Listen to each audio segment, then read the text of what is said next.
우리 다 같이 사도신경으로 우리의 신앙을 고백하겠습니다.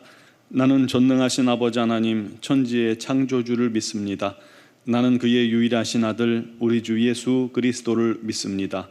그는 성령으로 잉태되어 동정녀 마리아에게서 나시고 본디오 빌라도에게 고난을 받아 십자가에 못 박혀 죽으시고 장사된 지 사흘 만에 죽은 자 가운데서 다시 살아나셨으며 하늘에 오르시어 전능하신 아버지 하나님 우편에 앉아 계시다가 거기로부터 살아있는 자와 죽은 자를 심판하러 오십니다.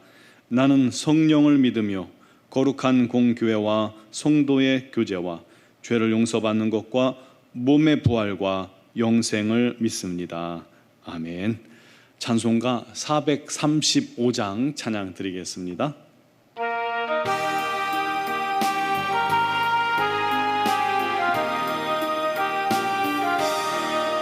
나의 영원하신 기업 생명보다 귀하다. 나의 갈 길 다가도록 나와 동행하소서. 주께로 가까이 주께로 가오니 나의 갈 길 다가도록 나와 동행하소서. 세상 복이 아니함과 모든 명예 버리고 험한 길을 가는 동안 나와 동행하소서. 주께로 가까이 주께로 가오니 나의 갈 길 다가도록 나와 동행하소서. 어두운 골짝 지나가며 험한 바다 건너서 천국 문에 이르도록 나와 동행하소서. 주께로 가까이 주께로 가오니 나의 갈 길 다가도록 주와 동행하소서.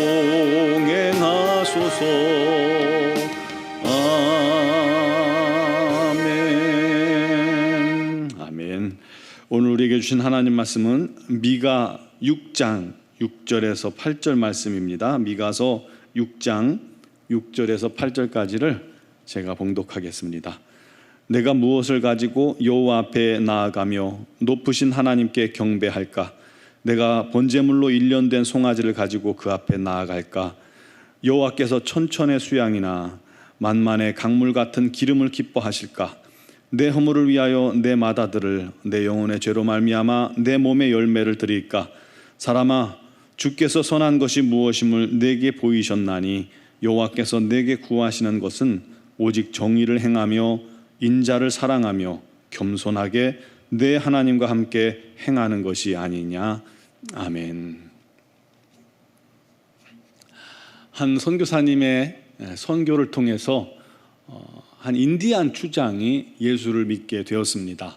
추장은 자기 같은 큰 죄인이 죄사함 받고 구원받았다는 사실이 너무나도 감사해서 하나님께 뭔가 자기에게 있는 좋은 걸 바치기를 원했습니다.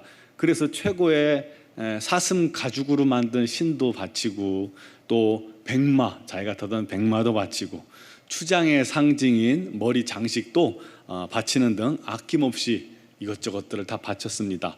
그런데 선교사님은 그것을 받으면서 매번 그런 말을 하는 거예요. 하나님께서는 이런 것을 원치 않으십니다. 난감한 추장이 나중에 고민하다가 말합니다. 더 이상 저는 드릴 게 없습니다. 남은 건 내 생명밖에 없습니다. 그러자 선교사가 말했습니다. 바로 그겁니다. 하나님은 바로 당신을 원하십니다 하고 이야기했다고 합니다. 여러분, 하나님께 드릴 최고의 예물, 최고의 선물, 최고의 것은 바로 우리 자신입니다. 우리의 삶입니다. 그런데 우리는 나를 드리는 것에 대해서는 아주 무기한으로 보류해놓고 내게 있는 작은 물질과 또 뭐 일주일에 한두 시간의 봉사와 그리고 예배 참석 정도로 생색내며 내가 할 일을 다 하고 있다고 그렇게 생각하고 있지 않습니까? 미가 시대에 이 유다 땅이 그랬습니다. 당시 유다는 부정부패와 불의가 아주 극심했고요. 특별히 거짓과 함께 우상 숭배가 만연했습니다. 지도자들, 왕부터 시작해서 지도자들이 더 깊은 우상 숭배의 죄에 빠져 있었던 것이죠. 그래서 미가가 말씀을 통해서 하나님께서 원하시는 것이 무엇인지 알라 하고 선포하고 회개를 촉구하고 있는 겁니다. 당시 유다 왕 아하스는요, 성전에 우상 몰록의 제단을 세우고 거기에다가 숭배까지 했습니다. 심지어 자기 자신을 흰눈의 골짜기에 데려다가 우상 제물로 불태우기까지 했어요. 그러면서 한편으로는 또 하나님도 섬기고 하나님께 제사도 했어요. 왕이 그러니 이 백성들이야 어떻겠습니까? 그러면서 생각하기를 좋은 제물을 많이 드리면 하나님께서 용서하실 거야 하고 착각한 겁니다. 그래서 미가 선지자가 말하기를 자식을 바친다고 용서받겠습니까? 아무리 많은 제물을 드린다고 하나님께서 기뻐하시겠느냐라고 묻는 것입니다. 미가서를 묵상하고 있으면 한국교회의 모습이 대비가 됩니다. 우리는 예배가 굉장히 많죠. 한 주에도 몇 번씩 예배를 드립니다. 많은 게 나쁜 건 아니에요. 좋은 겁니다. 그런데 문제는 어느새 우리들이 형식적인 예배를 통해서 내 신앙생활을 다 했다고 생각한다는 것입니다. 어느새 예배가 우리 신앙의 척도가 되어 있지 않습니까? 그래서 예배를 잘 참석하면 믿음 좋은 사람이 맞나요? 예배만 참석하면 하나님 기뻐하시는 사람인가요? 물론 예배 참석하는 것 아주 중요합니다. 하나님 그 모습 좋아하세요. 그런데 예배 참석했다고 죄 용서받는 것 아니죠. 예배 참석했다고 거룩해지는 것도 아닙니다. 순종이 없는 예배는 아무 소용없습니다. 마음이 빠진 예배는 아무 소용이 없습니다. 삶이 드려지지 않는 단순한 예배 생활은 의미가 없습니다. 그런데도 많은 성도들이 예배에 참석한 것 그 하나만으로 모든 걸 끝내려는, 그리고 그것으로 하나님께 할 것을 했다고, 헌금 드린 것으로 할 것을 했다고 여기는 것을 다 했다고 여기는 것이 미가 때와 지금이 다르지 않는 그런 모습이라는 것입니다. 그래서 미가를 통해서 하나님께서 진정으로 우리에게 원하시는 것이 무엇인지 우리에게 가르치기를 원하고 계시는 겁니다. 8절에 보면요, 여호와께서 내게 구하시는 것은 오직 정의를 행하며 인자를 사랑하며 겸손하게 내 하나님과 함께 행하는 것이 아니냐 하고 말씀하고 계십니다. 여러분, 하나님께서 원하시는 건 첫 번째가 뭐예요? 정의를 행하는 것입니다. 정의가 뭐예요? 쉽게 말하면 저울에 달아서 이쪽 저쪽 치우치지 않고 똑같은 걸 말합니다.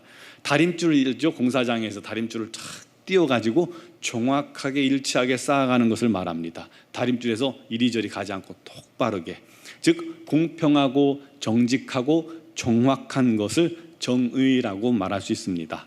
이와 같이 다림줄이나 저울같이 정의를 나타내는 기준이 뭘까요? 바로 하나님의 말씀인 것이죠. 말씀에 비추어서 좌로나 우로나 치우치지 않고 정확하게 말씀에 일치되는 것, 그게 바로 정의입니다. 말씀대로 행하는 것, 그것이 정의롭게 사는 것입니다. 공정한 재판이 정의이고, 우상 숭배하지 않는 것이 정의이고, 정직하게 사는 것이 정의이고, 죄를 이기는 것이 정의이고, 말씀에 복종하는 것이 정의와 공의를 행하는 것입니다. 우리 하나님께서 원하시는 건 바로 이 정의예요. 하나님 말씀대로. 두 번째는 하나님께서 원하시는 것은 인자를 사랑하는 것입니다. 인자는 긍휼과 자비와 친절을 의미합니다. 그러므로 긍휼히 여기고, 우리 사람들을, 주변 사람들을 긍휼히 여기고 불쌍히 여기고 그들에게 자비를 베풀고 친절하게 대하라는 것입니다. 또 사랑하라는 것은요, 마음으로 우러나오는 그런 행위를 하라는 것입니다. 즉 진정으로 긍휼히 여기고 진심으로 친절하고 온 마음을 다해 사랑하라는 뜻입니다. 하나님은 우리가 서로 긍휼히 여기고 불쌍히 여기고 서로 사랑하기를 원하십니다. 동정을 베풀라는 것이 아니라 상대방을 이해하고 공감하고 다정하게 대하라는 것입니다. 그러면 서로 간에 말이 통하게 되고 마음도 통하게 되고, 그럼 서로 존중하는 자가 되고 서로 아끼게 되고 사랑하게 되는 것이죠. 그런 공동체가 행복한 공동체입니다. 우리 노원중앙교회가 그런 공동체 되기를 주님의 이름으로 축원합니다. 세 번째로 하나님께서 원하시는 것은 겸손히 우리 하나님과 함께 동행하는 것입니다. 겸손히 하나님과 함께 한다는 것은 하나님을 나의 주인으로 인정하는 상태에서 하나님께 끊임없이 묻고 하나님께 의지하고 순종하는 것입니다. 즉 코람데오, 하나님 앞에서 사는 삶을 살아가는 것입니다. 하나님 면전에서 하나님 딱 눈앞에서 우리가 사는 모습을 사는 것, 그걸 우리 하나님께서 원하신다는 것입니다. 사랑하는 성도 여러분, 하나님께서 원하시는 것은요, 결국 따지고 보면 우리 자신입니다. 우리 자신이 삶 속에서 하나님께서 원하시는 일을 하기를 원하시는데, 그게 바로 예배입니다. 코람데오를 기억하면서 치열하게 깨어 순종하며 살아가는 것, 그것이 영적 싸움이고요. 작은 것에 순종하는 순간요, 우리가 하나님 뜻대로 순종하는 순간 마치 올림픽에서 금메달을 따면 애국가가 쫙 울려 퍼지듯이 하나님 나라의 승리의 계가가 울려 퍼지게 되는 겁니다. 우리의 순종이 우리 하나님을 그만큼 기쁘시게 한다는 거예요. 이 혼탁한 세상에서 하나님께서 원하시는 대로 살게 되면 어떻게 보면 세상 사람들이 보기에는 바보 같다라고 할 수도 있습니다. 하지만요, 하나님께서 기뻐하시는데 내가 좀 바보같이 되면 어떻습니까? 당연한 거 아닙니까? 내가 바보로 살아서 하나님께서 행복하시면 그게 우리가 해야 할 마땅한 본분이고, 그것이 성공적인 신앙생활입니다. 우리 모두 정직과 공의와 사랑과 겸손으로 하나님과 동행하며 우리 하나님을 기쁘시게 하는 그런 하나님의 자녀들이 되기를 주님의 이름으로 축복합니다. 오늘도 작은 것 하나 우리 하나님께 순종하고 복종할 때 그것이 삶 속에서 드리는 예배가 될 것이고, 우리가 사랑할 때, 진심으로 행할 때 우리 하나님을 기쁘시게 하는 모습이 될 것이고, 그를 통해서 우리 하나님께서 저와 여러분과 붙드시고 동행하실 겁니다. 그런 은혜가 넘치는, 그런 경험이 넘치는 하루가 되기를 주님의 이름으로 축원합니다. 기도드리겠습니다. 사랑하시는 아버지 하나님, 오직 정의를 행하게 하시고 오직 우리 하나님의 뜻을 행하게 하시고 우리 하나님을 기쁘시게 하는 삶을 살게 하여 주시고, 겸손히 하나님과 동행하는 삶을 살게 하여 주시옵소서. 우리는 부족하고 연약합니다. 아버지 하나님, 떠나서는 아무것도 할 수 없음을 고백합니다. 우리가 삶 속에서 우리 하나님 앞에 순종하며 우리 하나님께 온전한 예배 드리는 자들 되게 하여 주옵소서. 우리 마음이 없는 예배나 마음이 없는 제물이나 마음이 없는 봉사가 아니라 온 마음을 쏟아붓는, 하나님께서 찾으시는, 우리 하나님께서 받으시는 참된 예배자가 되게 하여 주시고, 온전히 우리 하나님을 기쁘시게 하는 삶을 통해서, 우리 하나님께 순종하는 삶을 통해서 우리 하나님 은혜가 넘치는 복된 하루하루가 되도록 도와주시옵소서. 오늘도 삶 속에서 여러 가지 많은 힘들고 어려운 일들이 많이 있겠지만 그 속에서 더 순종하게 하시고, 또 사랑으로 대하게 하시고, 겸손하게 하시고, 또 주님께 순종하는 은혜가 있게 하여 주시옵소서. 우리 노원중앙교회가 그렇게 사랑을 나누고 서로 이해하고 공감함을 통해서 행복한 공동체가 되게 하시고, 우리에게 주신 그 귀한 사명을 잘 감당해내서 수많은 영혼들이 주께 돌아오는 은혜가 넘치게 하여 주옵소서. 특별히 미얀마 양곤 한인중앙교회를 우리 하나님 붙들어 주시며, 김은경 범한균 선교사님과 이선희 양은순 선교사님 코로나19로부터 온전히 치유하셔서 강건함을 회복하게 하시고, 아버지 그곳에 우리 하나님의 놀라운 복음이 증거되어지게 부족함이 없게 하시고, 수많은 영혼들이 주께 돌아오는 은총을 경험하게 하여 주시옵소서. 하나님이여, 하나님이여, 우리 사랑하는 주의 자녀들을 기억하시고, 오늘도 이 새벽에 나와서 예배하며 또 영상을 통해 예배하는 사랑하는 성도들 믿음으로 주 앞에 나와 기도할 때 우리 하나님 그 모든 사정과 형편을 아시나니 들으시고 응답하여 주시옵소서. 감사와 영광을 주께 돌리며 예수님의 이름으로 기도 드리옵나이다. 아멘.